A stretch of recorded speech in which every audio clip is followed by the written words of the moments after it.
Welcome to South Pod, the first and foremost podcast created to tell the true story of tech innovation in the American South. South Pod is hosted by Dig South founder Stanfield Gray and produced by Dig South Tech Media, the South's tech hub. Visit digsouth.com for details and join our membership group at dignation.co.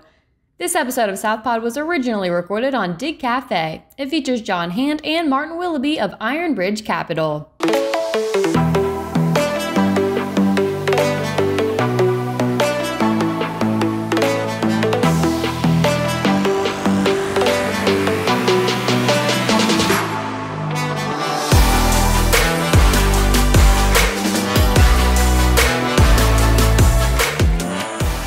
Hello, Dig Nation. Welcome back to the new season of Dig Cafe, the virtual event where tech executives, founders, investors, and other experts join us for a fireside chat in front of a live virtual audience of Dig Nation members and guests.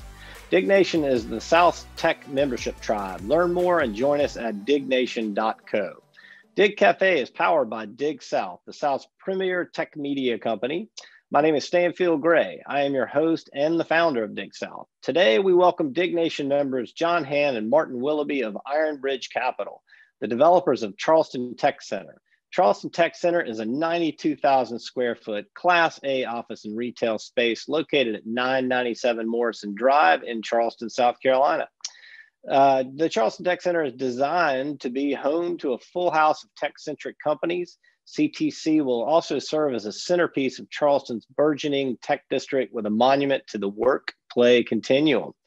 Now, a little about Iron Bridge. John Hand is the founder and managing partner of Iron Bridge Capital, founded in 2001 in Atlanta, Georgia, to focus on real estate investment and development across the Southeast. In 2014, the company was relocated to Charleston. Since their inception, Iron Bridge has completed more than $400 million of investment and development projects, and to date has not lost a single investor or lender capital in any project. Martin Willoughby has spent 25 plus years in the Southeast in various leadership and advisory roles with real estate, technology, and financial services companies. He has a rich background also in real estate and technology. Gentlemen, welcome to Dig Cafe. We're honored to have you on the show. Thank you. Great to be here. Yeah, appreciate the opportunity.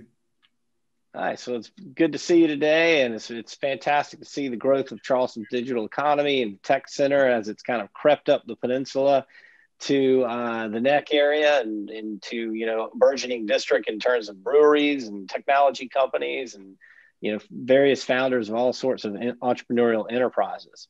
So first, let's just dive right into the Charleston Tech Center. Explain for our audience a little bit about the mission and the overarching goal for the Tech Center. How do you view it on day one as it opens? Sure.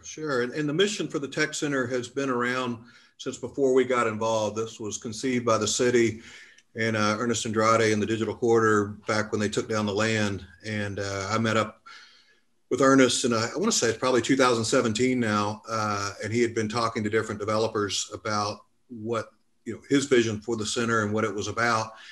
And I think we were uniquely positioned because not only were we based here, I just moved the company here from Atlanta, but there are a lot of tech tie-ins with what Iron Bridge has done and what Martin and I have done. But speaking specifically about the Tech Center, the goal is really to allow the Charleston tech industry to thrive and stay downtown.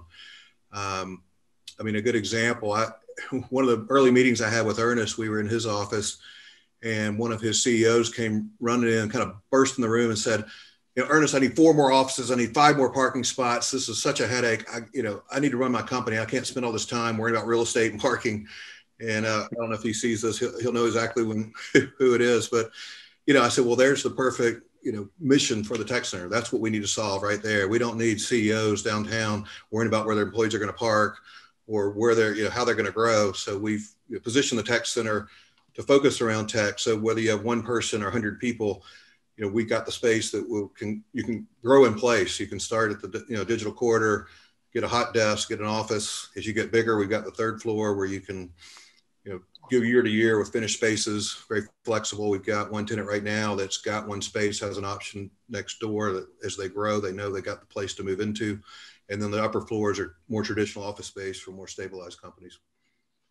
Before we dive into the specific features and talk a little bit about the corridor as well, I understand that you and John and Martin both have a deep many years of experience in the real estate and technology sector. Maybe give us a little bit about your background in San Francisco and New York and what led you here today to a 92,000 square foot building, that will become part of that big live, work, play continuum in the Charleston Peninsula. Sure. No, happy to start with that. And I want Martin to weigh in too, but I started my career at a law firm in Atlanta, and then I went and worked for a fund in New York for a 2-year assignment. And after those 2 years, I got invited to help start a real estate related tech startup in San Francisco in 1999, when the heyday of the first .com era. And I recruited Martin then to come out and help us start this company. And it was real estate related, and I won't go into all the details, but it was interesting to be out there. We were trying to find our own office space and ran into the exact problem tech companies have, in that we'd find, oh, this is great space for the landlord. He said, well, it's going to take us 6 months to build it out. You're going to have to put down, big deposits. You have no credit. We need a 5-year deal. We said, we need space tomorrow, and we really can't commit past 90 days or 6 months at a time. And so real estate's always had a disconnect with the tech industry, or really any entrepreneurial, fast growth, company or industry. And so I think that gave us that experience. And then living in Atlanta and starting my company, I saw the Atlanta Tech Village, the ATDC that Georgia Tech started, and had invested in companies that are in both of those properties. So pretty familiar with those operations and how they cater to tech. So when Ernest and I had that conversation, it clicked, where other real estate developers just want a traditional real estate office model. And then Martin too has some other unique tech experience. It's a really interesting way for you guys to kind of view this through the lens of real estate. So for example, after the first .com bubble, with the rise of Amazon and Apple and Apple a little earlier, but Amazon and Alphabet, Google, Facebook, could you kind of see that happening in terms literally of square footage being occupied? How did that look to you guys? I mean, it's a good question, because one takeaway could be, well, we don't need office space, so everything's virtual. But I think the irony is that these companies grow. Apple's like the most successful retailer in the country in terms of sales per foot. And who would have thought Apple Computer would be on every street corner? Or you look at Amazon, and they were a completely online business, and that was what was attractive. But then they bought Whole Foods, and they're also putting warehouses and last mile facilities and vehicles. And so they're becoming a bricks and mortar company more and more. Most of my industrial friends, they're chasing after the Amazon warehouses and the cold storage. Mm-hmm. And they're creating all kinds of new real estate because they're trying to solve their problem faster. And, you got to be on the ground. Was this similar in your background as well, Martin? And just to share briefly on that. So John and I go way back. So it's an interesting story, because we met each other in grade school. So a very long kind of personal and business relationship. I think our first business venture was a lawn mowing business. So, it's taken us a long way down the journey here. So right. As John said, we've had stops along the way with the .com in San Francisco, which gave us a lot of insight. And, we went a little bit our separate paths from there. I ended up having a business law and consulting firm really focused on working with high growth technology companies and really helping them work through the phases of that growth. I ended up merging that into a regional firm, and then had several in-house positions with PE-backed technology companies. So we kind of come to this really with the viewpoint of being a consumer of real estate services as we come into this.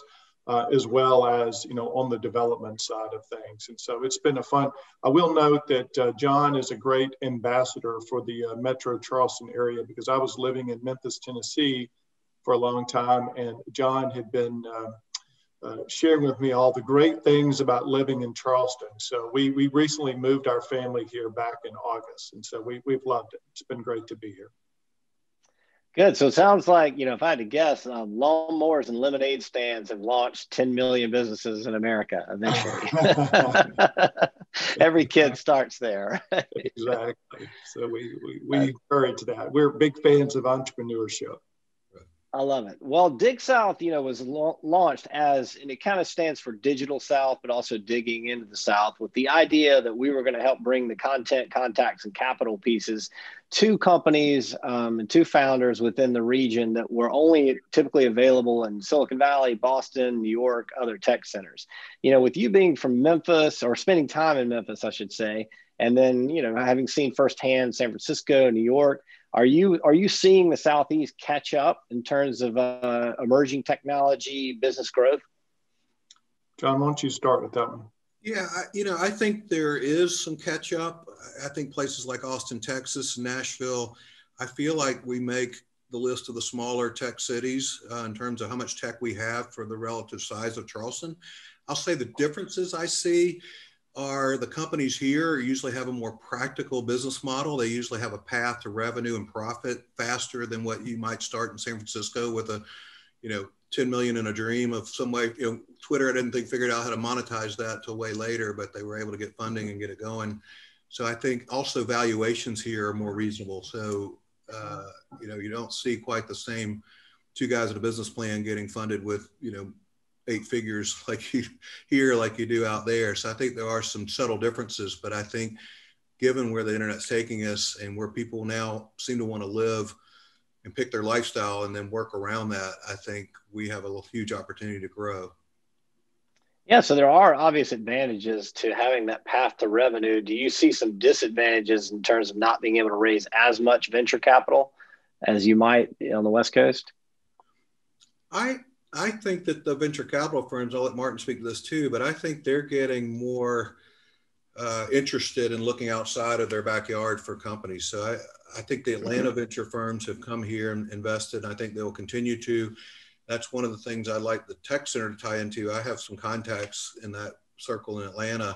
I'd like to set up some events and get some of those guys over here. And obviously we need enough breadth and depth of companies to talk to and at different stages for them to get excited. But I think that can certainly happen. I don't think it's a barrier at all. That's a great opportunity to kind of pivot back to the discussion about the Charleston Tech Center.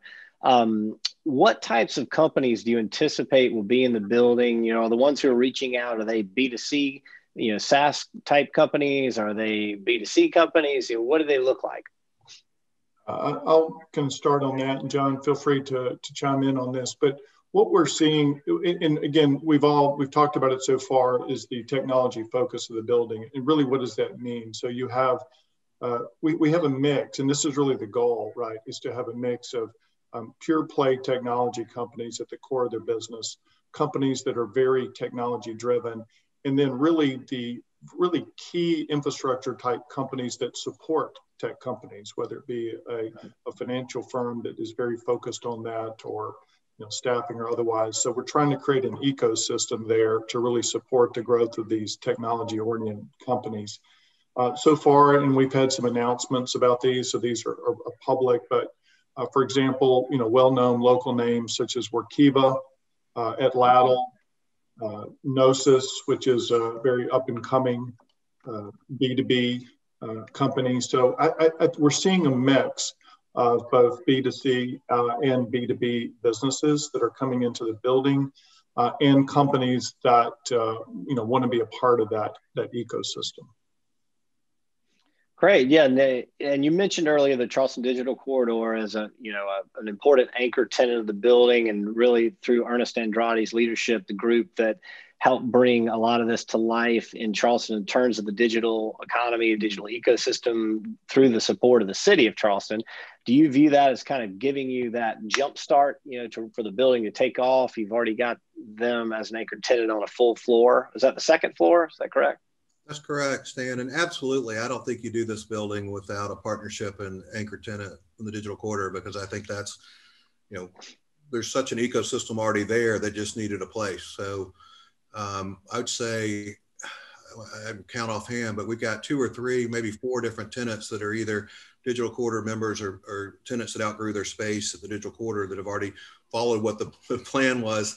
When Ernest started the digital quarter, people would outgrow a space and then they'd have to go catch as catch can out in the market.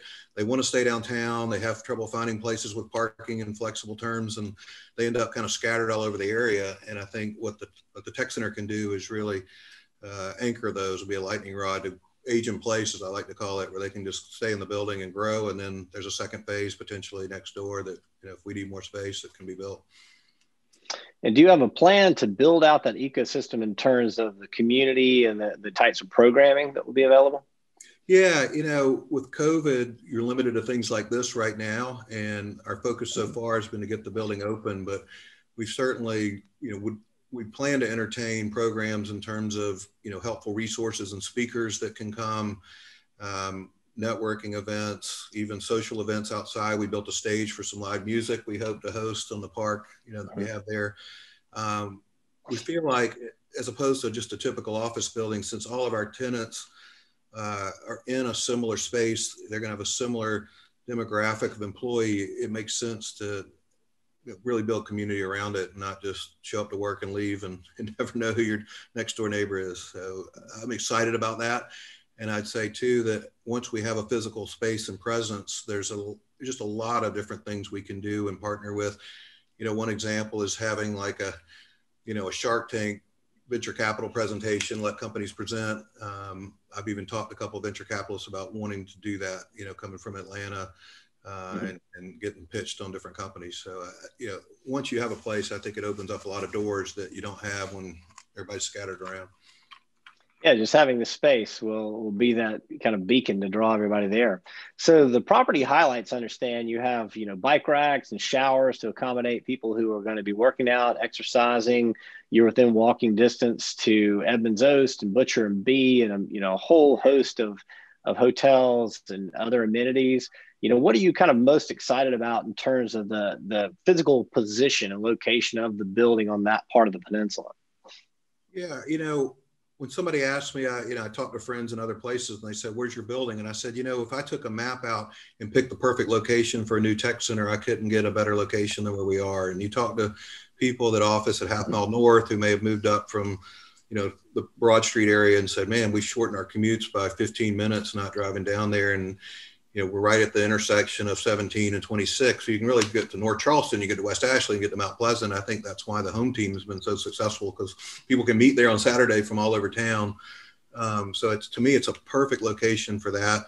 I'm excited about the area, the growth. There's tons of housing going up. There are no restaurants, the breweries. It reminds me a little bit of the south of Mission District in San Francisco back in the day. And I remember, I think it was Blackstone that converted an old building to office, and it was the first pioneering kind of in this new up and coming area that's now, super hot. I think there's sort of a parallel there to this area. It's also selfishly convenient for me as well. I can get there in 10 minutes from where I am. Well, let's talk about the elephant in the room, of course, the pandemic. So how has that, impacted your current plans? And do you see post-vaccine or 70% herd immunity, however the epidemiologists define it, do you see going back to the vision you had pre-pandemic, or has it altered it in a way where it's maybe opened some new opportunities? Yeah, I don't think it's really changed what we hope to do. I think it's going to postpone some of maybe the events and programming that we would normally do until people are more comfortable getting together. So I think, we're more limited to these kind of virtual or spread out events. But, in terms of how it's affected us since the start, it's certainly changed the demand for office space. But I'll say in the tech world, some tenants are getting accelerated and catapulted by, everything going more digital and online. And then some tenants who maybe they cater to hospitality industry or, others that we were talking to have sideline their plans for a new space. But I think we've been fortunate, being in the tech area, that we've got enough tenants that are thriving that need space. So we're seeing pretty good demand for our space. We also pivoted and put in a, several $100,000 MERV 15 filtration system. So our concern was, maybe your company's really good at testing and keeping your numbers down, but if the people next door have a COVID infection and you've got a normal HVAC system, we studied that it can spread that way, that it aerosols. So this system is basically hospital grade, filtration, so that you don't have that concern. So that's just one example of a spend I wasn't planning to make, but felt like we had to protect the tenants. Yeah, absolutely. And many of the technology companies that we work with and interacted with, it wasn't there was no pivot to a remote workforce because they already had it. So many of them were distributed around the country. Of course, you see an acceleration of that in terms of VCs maybe not attending quarterly meetings because they're comfortable doing it via Zoom now or interacting more. Are you seeing this kind of impact the approach that the companies are taking as they consider coming into the Charleston Tech Center? Are they excited about the idea of? Let me back up. So maybe there's a company that had a larger footprint, a national one, and they think, well, that building wouldn't be necessarily the right fit for me, but now it might be a perfect fit in terms of having a remote workforce based here in Charleston. Are you seeing anything like that? Any of those trends? Yeah, I'll hit on a couple.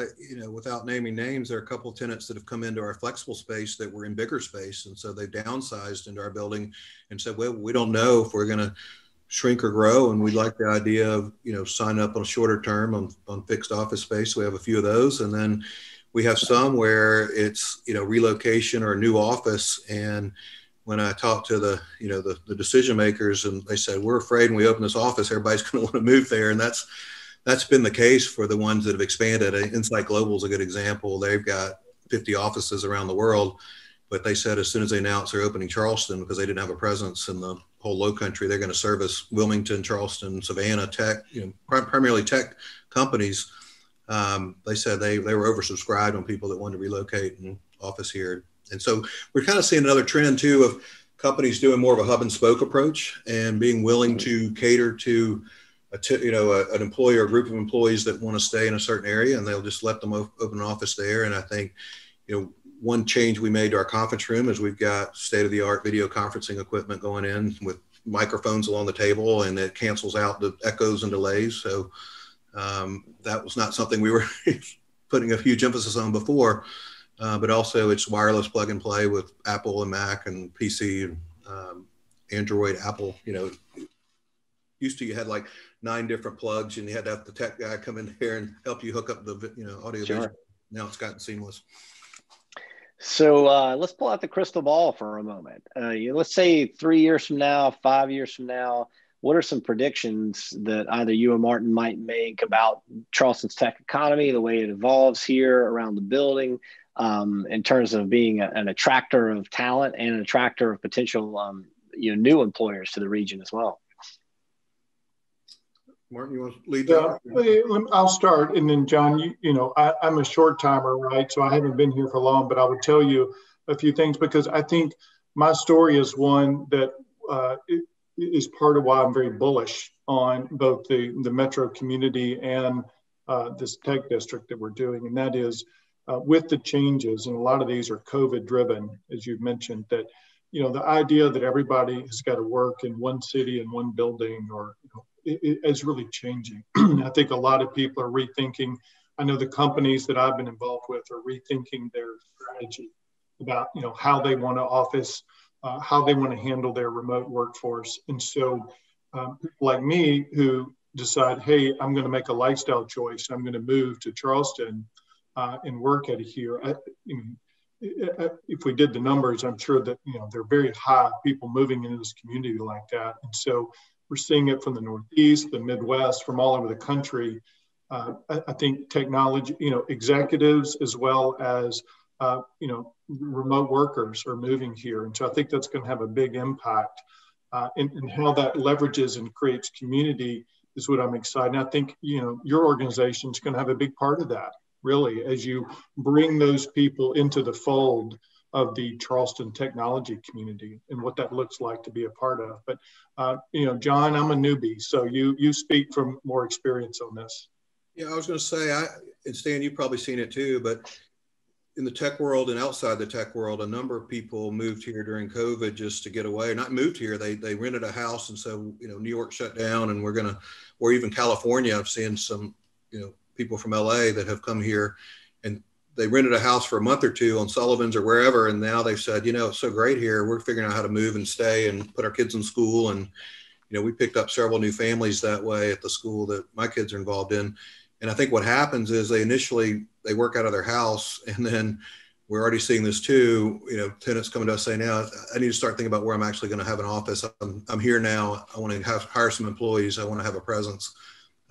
So I think that we'll see more of that as we go here.